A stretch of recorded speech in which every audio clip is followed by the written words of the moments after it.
એકદમ મીઠી મીઠી ક્રિસ્પી અને મોઢામાં મૂકતા ઓગળી જાય અને મીઠા સાટા ખાતા હોય ને એવા સ્વાદની આ રાજગરાની ફરાળી મુક્તિ છે. ખાસ કરીને વ્રતના દિવસોમાં આ કંદોઈની દુકાને અચૂક મળે છે.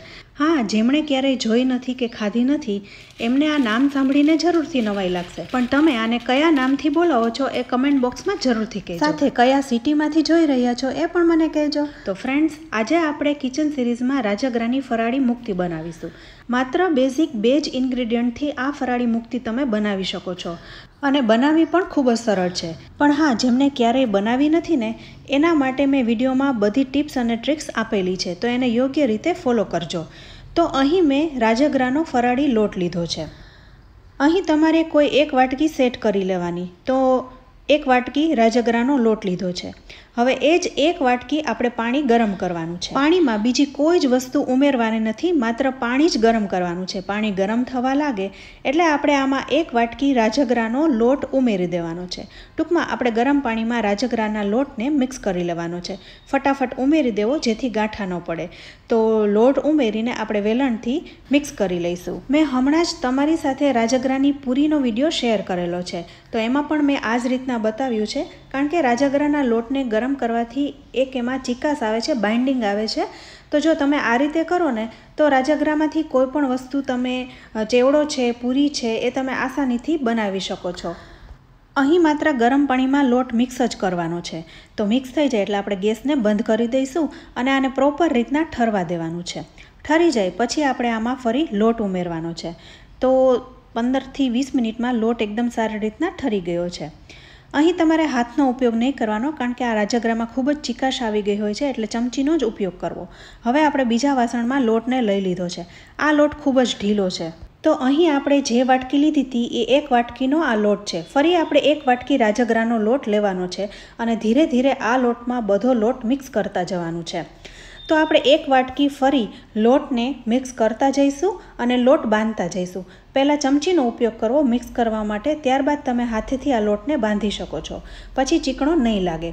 તો આવી રીતે કરવાથી લોટ એકદમ સરસ રીતના મિક્સ પણ થઈ જશે અને અહીં તમારે એકદમ કઠણ લોટ રાખવાનો છે. એટલે જેટલો લોટ સમાય એટલો આમાં તમારે ઉમેરતા જવાનું છે અને લોટ બાંધતા જવાનું છે. તો અહીં આપણે 1 વાટકો લોટ ઉમેરીને એકદમ કઠણ લોટ બાંધી લીધો છે. બને એટલો કઠણ જ રાખવાનો, નહીંતર એકદમ તેલ ભરાઈ જશે. તો આ વાતનું ખાસ ધ્યાન રાખવાનું છે. તો અહીં તમે જોઈ શકો છો એકદમ કઠણ લોટ છે અને હાથમાં બિલકુલ ચોંટતો પણ નથી. હવે આ લોટમાંથી આપણે અડધો લોટ લઈ અને એમાંથી આપણે ગાંઠિયા બનાવવાના છે. તો ફ્રેન્ડ્સ, અહીં આપણે કુલ 2 વાટકીનો ઉપયોગ કરીને રાજગરાનો લોટ બાંધી લીધો છે. તો હવે આ લોટમાંથી આપણે ગાંઠિયા બનાવવાના છે, પણ એક જ સરખા થાય એ માટે આપણે સંચાનો ઉપયોગ કરીશું. ગાંઠિયાને તમે હાથેથી વણીને પણ કરી શકો છો, પણ એક સરખા થાય એ માટે સંચાનો ઉપયોગ કરીશ. એના માટે આ જાળીનો ઉપયોગ કરવાનો છે. તો સંચામાં આપણે તેલ લગાવી લઈશું જેથી ચીપકે નહીં. આપણે અહીં એકદમ કઠણ લોટ બાંધ્યો છે એટલે સંચામાંથી ગાંઠિયા પાડવા માટે ખૂબ જ પ્રેશર આપવું પડશે. તો અહીં તમારે એવું નથી સમજવાનું કે લોટ એવો બાંધવો કે સંચામાંથી સરળતાથી નીકળી જાય, પણ લોટ એકદમ કઠણ બાંધવાનો છે, જેને તમારે બનાવવામાં ખૂબ જ મહેનત પડશે. પણ આવી રીતે કરશો ને તો જ તમારા ગાંઠિયા એકદમ સરસ પડશે. તો આપણે લોટને સંચામાં ગોઠવી દીધો છે. હવે સંચાને આપણે બંધ કરી દઈશું. અહીં યાદ રાખવાનું કે જો લોટ તમારો ઢીલો હશે તો ખૂબ જ તેલ ભરાઈ જશે, એટલે સંચામાંથી આસાનીથી ના નીકળવો જોઈએ એવો લોટ આપણે રાખવાનો છે. તો અહીં આપણે ખૂબ જ પ્રેશર આપીને ગાંઠિયા પાડી લેવાના છે. સાથે ગેસ ઉપર તેલ પણ ગરમ કરવા મૂકી દીધું છે. તો હવે આપણે ગાંઠિયા પાડી લઈએ. તો ફ્રેન્ડ્સ, જો તમે ડાયરેક્ટ તેલમાં પાડવાનું વિચારતા હોય ને તો એવું ના કરવું, કારણ કે આ લોટ મેં એટલો કઠણ બાંધ્યો છે ને કે હું ડાયરેક્ટ તેલમાં નથી પાડી શકતી. કારણ કે એક તો સંચો એકદમ ભારે હોય છે, સાથે એકદમ તમારે પ્રેશર આપીને ગાંઠિયા પાડવા પડે છે. તો એવું ના કરતાં સૌથી પહેલાં તમારે ગાંઠિયા પાડીને પછી તેલમાં ઉમેરવા. તો અહીં સૌથી પહેલાં આપણે ગાંઠિયા પાડી લઈશું અને પછી આપણે તેલમાં ઉમેરીશું. તો અહીં તમે જોઈ શકો છો ને કેટલું મારે પ્રેશર આપવું પડે છે. પણ આવી રીતે કરશો ને, આવો લોટ બાંધશો ને તો જ તમારા ગાંઠિયામાં જરાય તેલ નહીં ભરાય અને રાજગરાની મુક્તિ એકદમ ક્રિસ્પી અને સોફ્ટ થશે. હવે હાથેથી પાડીશું ને તો ગાંઠિયા ક્યારેક જાડા અને પાતળા થશે. તો જે પાતળા ગાંઠિયા હશે એ જલ્દી ક્રિસ્પી થઈ જશે અને જાડા ગાંઠિયા હશે એને કૂક થતાં વાર લાગશે. તો આમ અનઇવન થશે તો તમારી રાજગરાની મુક્તિ છે એ સારી નહીં બને. એટલે એક જ સરખા ટેક્સચરની થાય એ માટે હું સંચામાં પાડવાનો આગ્રહ રાખું છું. તો હવે ગાંઠિયા આપણે પાડી લીધા છે. તો એકદમ લો ફ્લેમ ઉપર આ ગાંઠિયાને ધીરે ધીરે તળી લેવાના છે. જો હાઈ ફ્લેમ ઉપર તળશો તો ઉપરથી ક્રિસ્પી થઈ જશે પણ અંદરથી એ એકદમ પોચા રહેશે. પણ અંદર સુધી એકદમ ક્રિસ્પી થાય એ માટે લો ફ્લેમ જ રાખવાની છે. હવે આપણે અહીં કઠણ લોટ બાંધ્યો છે એટલે આ ગાંઠિયા જરાય તેલ નહીં પીવે. નહીંતર આપણે જ્યારે રાજગરાની પૂરી તળતા હોય છે ત્યારે ખૂબ જ તેલ પીતી હોય છે. પણ જો તમે આવી રીતના લોટ તૈયાર કરીને પૂરી બનાવશો ને તો પૂરીમાં પણ તેલ નહીં ભરાય, ખૂબ જ ઓછું પીવે છે. હા, ચેવડો બનાવતી વખતે તમારે થોડો લોટ ઢીલો રાખવો જરૂરી છે કારણ કે આપણે ઝીણી સેવ પાડવાની હોય છે. પણ એની રેસીપી હું પણ તમારી સાથે શેર કરીશ. તો 4 થી 5 મિનિટમાં ધીરે ધીરે ગાંઠિયા તળાઈ ગયા છે. હવે સાથે આપણે બીજા ગાંઠિયા પણ પાડી લીધા છે. તો હવે આ ગાંઠિયાને પણ તેલમાં ઉમેરી દઈશું. હંમેશા જ્યારે તમારે કોઈ સારી વસ્તુ બનાવી છે ને તો એમાં મહેનત જરૂર લાગે છે. એટલે મહેનત કરવામાં ક્યારેય કચાશ ના કરવી, જેથી તમારી કોઈ પણ વાનગી એકદમ બેસ્ટ બને. તો હવે આપણે બધા જ ગાંઠિયાને આવી રીતના તળી લેવાના છે. તો ફ્રેન્ડ્સ, અત્યારે વ્રતના દિવસો ચાલી રહ્યા છે અને રાજગરો એ શાહી અનાજ છે અને પ્રોટીન, ખનિજ તત્વો અને વિટામિન્સથી ભરપૂર છે. ચોમાસાની ઋતુ દરમિયાન જો તમે રાજગરાનું સેવન કરો ને તો તમને અનેક ફાયદા થાય છે. સાથે પચવામાં પણ સરળ છે. તો હવે અહીં આપણે બધા ગાંઠિયા તૈયાર કરી લીધા છે. તો જુઓ છો ને કેટલા ક્રિસ્પી થયા છે. તો હવે આ બધા ગાંઠિયાને આપણે નાના ટુકડામાં કટ કરી લઈશું.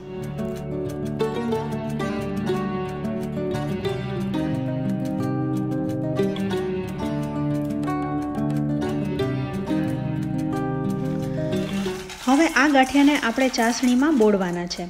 તો એના માટે ચાસણી તૈયાર કરવી પડશે. તો ચાસણી બનાવવામાં ખાસ ધ્યાન રાખવાનું છે.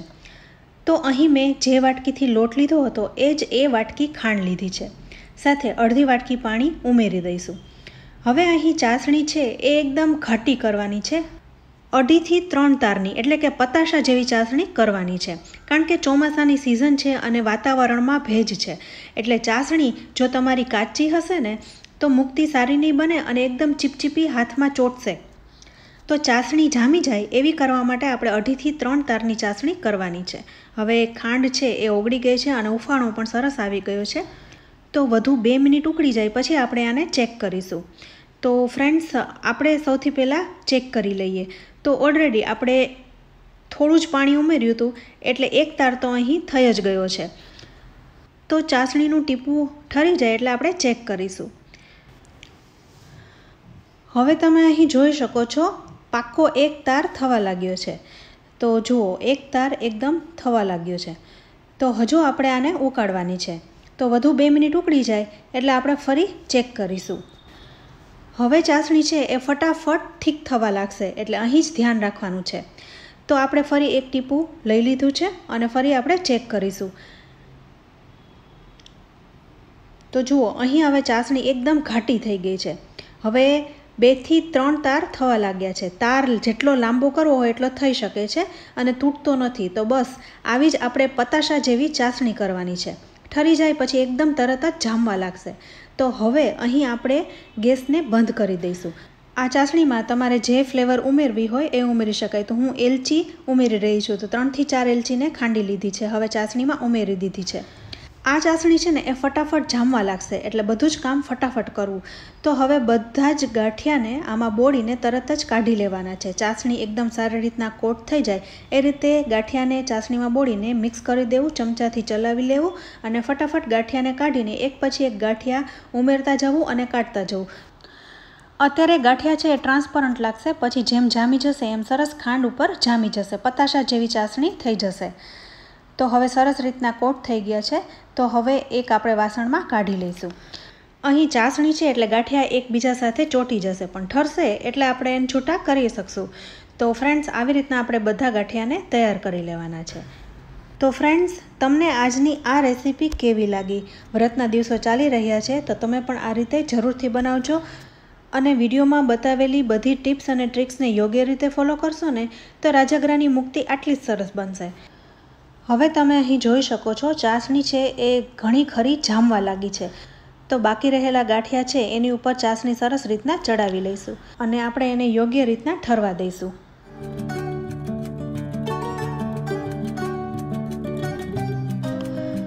અત્યારે તો ચોમાસું છે, પણ જો શિયાળામાં તમે આવી રીતના કરતા હોય ને તો ફટાફટ ચાસણી જામી જાય છે. તો જામેલી ચાસણીમાં ફરી 1 કે 2 ચમચી જેવું પાણી ઉમેરીને ફરી ચાસણી તૈયાર કરી લેવી. તો આવી રીતના પણ કરી શકાય છે. અને બાકી રહેલી ચાસણી છે એને પણ તમે ચામાં ઉપયોગ કરી શકો છો. તો ફ્રેન્ડ્સ, અહીં આપણી રાજગરાની મુક્તિ તૈયાર થઈ છે. આ ઘણી ખરી ઠરી ગઈ છે. હવે જેમ ઠરતી જશે એમ ખાંડનું કોટિંગ વ્હાઈટ થતું જશે. હવે એકબીજા સાથે ચોંટી ગયેલી મુક્તિ પણ આસાનીથી ઉખડી જાય છે.